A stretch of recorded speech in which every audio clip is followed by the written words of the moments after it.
Welcome back to your channel dear student. Top 10 one word substitution का mock test है ये। और यदि इसका रिस्पांस सही रहा तो आगे भी ऐसे टेस्ट आपके होते रहेंगे। आपकी तैयारी बेहतर चल रही है तो हमें लगा कि क्यों ना आपका एक टेस्ट लिया जाए, जिससे आपको ये पता चले कि आप सही डायरेक्शन में हैं या कि फिर नहीं। यहाँ पर जो भी टेस्ट लिए जा रहे हैं वो टॉप 10 क्वेश्चंस पर डे वाली जो सीरीज है उसमें जो वन वर्ड कराया गया था उन वर्ड को यहाँ पर शामिल किया जाएगा और आपको ये मॉक टेस्ट लगाना है। थोड़ा सा वीडियो शुरू करने से पहले इसके नियम कानून आप समझ लीजिए कि किस प्रकार से आपको इसका आंसर करना है। देखिए 10 वन वर्ड सब्स्टिट्यूशन जो है इसको हम यहाँ पर आपको दिखाएंगे, आपको ऑप्शन भी देंगे और आप क्या करिएगा, एक पेन और एक कॉपी लेकर के बैठिएगा। ठीक है, अभी अभी आप एक पेन और एक कॉपी ले लीजिए। अब क्या करना है, जैसे ही मैं क्वेश्चन नंबर 1 कराऊंगा तो आपको कॉपी पे लिखना है 1 और उसका जो आंसर सही है, मान लीजिए कि आंसर नंबर बी सही है तो बी लिखना है और उसके आगे उसका डिटेल यदि आपको कुछ और पता हो, एग्जाम्पल्स वगैरह, तो वहाँ पर ऐड कर सकते हैं।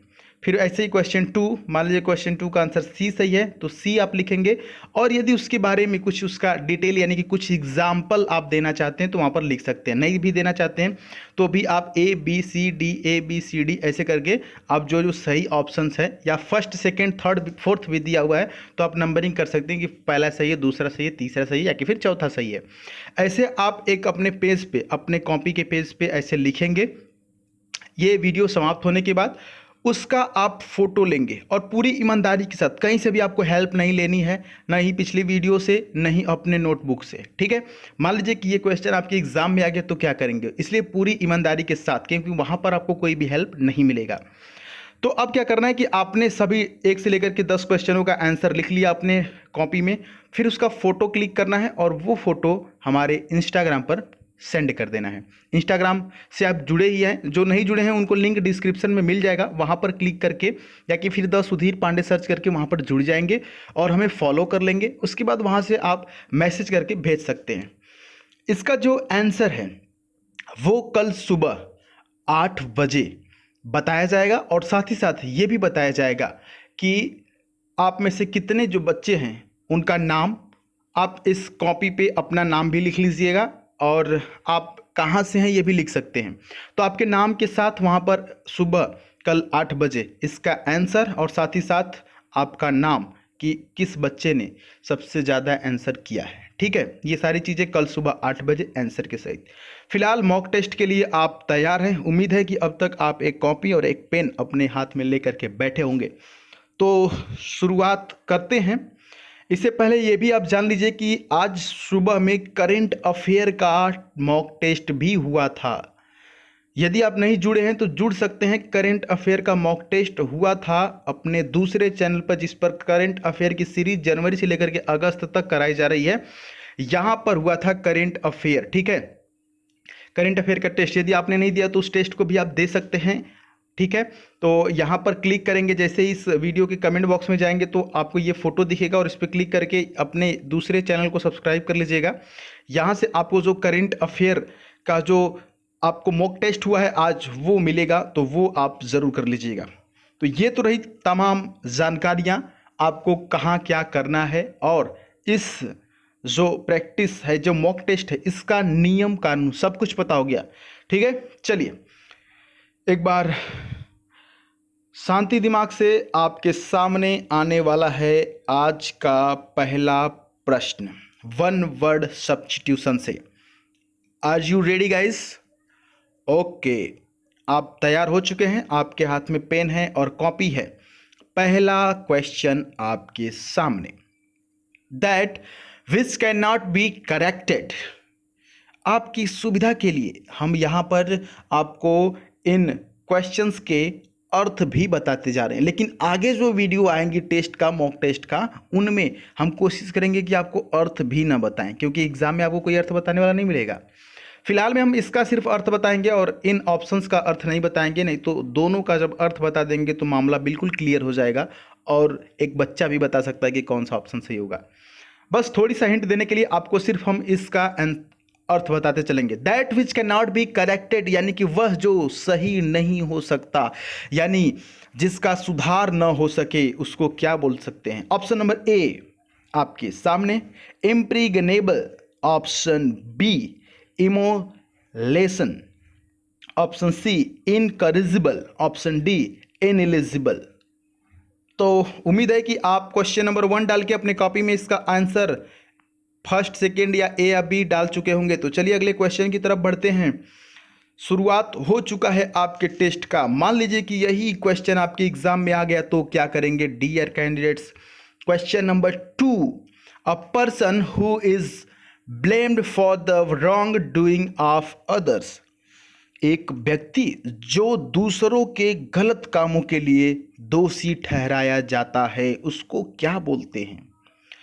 ऑप्शन ए आपके सामने बुशर, ऑप्शन बी जो है कैप्चर, ऑप्शन सी आपके सामने प्लेग्मेटिक, ऑप्शन डी स्कैपगोट। उम्मीद है कि आप सही आंसर कर चुके होंगे। चलिए अगले क्वेश्चन की तरफ बढ़ते हैं। ज़्यादा टाइम नहीं मिलेगा आपको एक प्रश्न के लिए, सॉरी यहाँ पर, जी हाँ, ज़्यादा टाइम आपको नहीं मिलेगा एक प्रश्न के लिए। इसलिए नहीं मिलेगा क्योंकि आपको 20 क्वेश्चन के लिए 20 मिनट ही मिलते हैं। 1 मिनट बहुत है एक क्वेश्चन के लिए। अगला क्वेश्चन है the act of speaking irreverently about secret things. तो यहाँ पर कहने का मतलब ये है कि पवित्र चीज़ों के बारे में अनादर पूर्वक बोलना। The act of speaking irreverently about secret things. Option A atheist, option B blasphemy, option C bellicose, option D defection. चलिए उम्मीद है कि आप सही आंसर कर चुके होंगे। तो अगले क्वेश्चन की तरफ बढ़ते हैं। क्वेश्चन नंबर 4 आपके सामने, अ person who talks too much of himself, ऐसा व्यक्ति जो खुद के बारे में बहुत ज़्यादा बोलता हो, लेकिन खुद के बारे में ध्यान देंगे। Option A egoist, B elite, और सी एमेटिक, और डी ईगोइस्टिस्ट। देखिए ईगोइस्ट और ईगोटिस्ट दोनों अलग अलग चीज़ें हैं, ध्यान दीजिएगा। चलिए क्वेश्चन आपको मिल गया, आंसर भी आप कर चुके होंगे, ज़्यादा समय नहीं मिलेगा आपको यहाँ पर।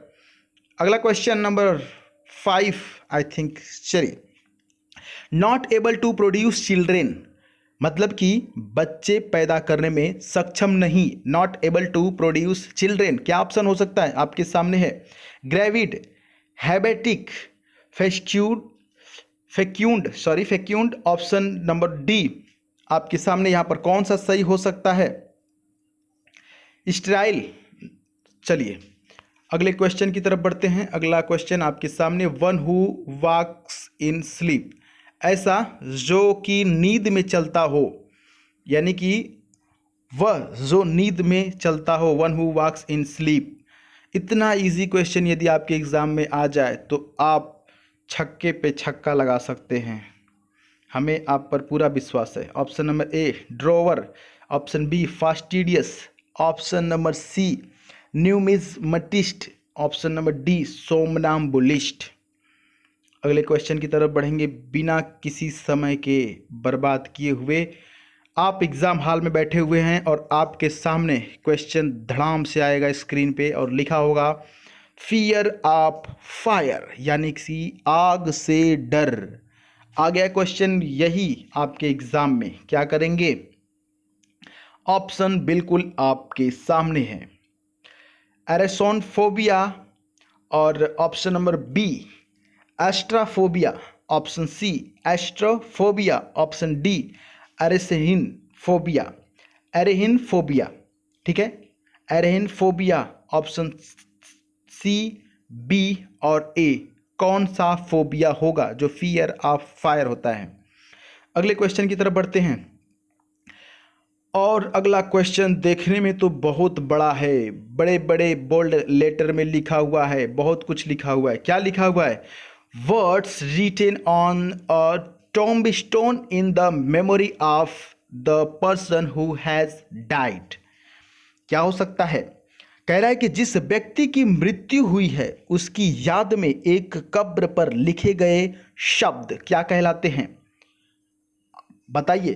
प्रलॉज या कि फिर एपिलॉज या कि फिर स्टेला या एपिटैफ, क्या हो सकता है? चारों ऑप्शन आपके सामने हैं और टाइम आपका खत्म हो गया। अगले क्वेश्चन की तरफ बढ़ते हैं। अगला है a person who believes that war and violence are unjustifiable, यानी कि ऐसा व्यक्ति जो मानता है कि युद्ध और हिंसा अनुचित है, उसको क्या बोल सकते हैं आप? आपके सामने ऑप्शंस हैं पेसिमिस्ट, एनार्किस्ट या ऑप्टिमिस्ट या पैसिफिस्ट। चलिए, क्वेश्चन पढ़ने के साथ ही साथ आपका टाइम भी खत्म हुआ। अगले क्वेश्चन की तरफ बढ़ते हैं। टाइम इसलिए कम दे रहे हैं क्योंकि हम अर्थ खुद ही पढ़ दे रहे हैं, तो आपको वो पढ़ने और समझने का टाइम तो ऐसे ही बचा दे रहे हैं। बाकी आपका जो टाइम लगेगा सिर्फ ऑप्शन पे लगेगा। अगला क्वेश्चन बिल्कुल रेडी है। A government run by a king और क्वीन, यानी कि राजा व रानी द्वारा संचालित सरकार क्या होगा? ऐसा गवर्नमेंट जो राजा और रानी चलाते हैं। प्लूटोक्रेसी या एरिस्टोक्रेसी या मोनार्की या ओलिगेसी, ओलिगोकी। ठीक है, क्या होगा यहाँ पर? ABCD। इसी के साथ आपका टाइम समाप्त हुआ। बाकी आपके ये जो 10 क्वेश्चन थे, आप अगर नहीं आपको टाइम कम लग रहा होगा, जितना टाइम देना चाहिए था उतना टाइम हम दिए, कम लग रहा होगा तो वीडियो स्टॉप करके आप वहाँ पर समझ के आंसर लिख सकते हैं। और आंसर लिखेंगे पहला का B, दूसरा का C, ऐसे करके जो भी सही होगा वो लिखेंगे और वो पेज का एक फ़ोटो लेंगे और यहाँ पर हमें इंस्टाग्राम पे फॉलो करने के बाद आप वो मैसेज हमको कर देंगे अपने नाम के साथ। और हो सके अगर आप शेयर करना चाहें तो आप अपना पता भी कि फला राज से हम फला आदमी हैं, ठीक है, फला स्टूडेंट हैं, और उसके बाद आप हमें सेंड कर सकते हैं। इसका जो आंसर होगा वो कल सुबह 8 बजे आपके सुधीर पांडे चैनल पर अपलोड किया जाएगा और वहाँ पर आपका नाम भी बताया जाएगा कि आपने इतना स्कोर किया। उम्मीद है कि आपको ये जो हमारी मुहिम है, जो सीरीज चल रही है, जो आपके टेस्ट लेने का ये जो तरीका है, आपको पसंद आएगा। और यदि पसंद आएगा तो आगे भी इस प्रकार के टेस्ट लिए जाते रहेंगे। चलिए मिलते हैं नेक्स्ट वीडियो में, तब तक के लिए जय हिंद, वंदे मातरम।